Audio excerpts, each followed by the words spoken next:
Hi, this is Christy, and today I wanted to encourage you and I want to talk about my faith. And when I have had some really difficult times, as we all do, if you live long enough on this planet, you're going to have some really bad days.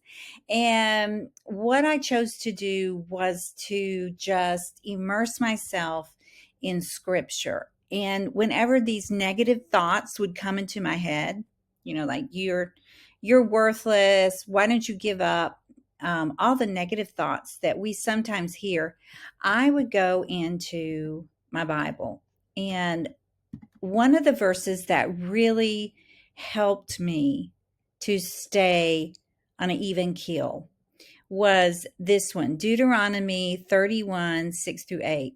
Be strong and courageous. Do not fear or be in dread of them, for it is the Lord your God who goes with you. He will not leave you or forsake you. That right there, I would say over and over to myself, Jesus will never leave me nor forsake me. And it got me through some of the darkest nights of my life. So if you're going through a crisis, just know that you can reach out to God. He is just one prayer away. I hope that helps you today. God bless you. Thanks for stopping by. I'll talk to you soon. Bye now.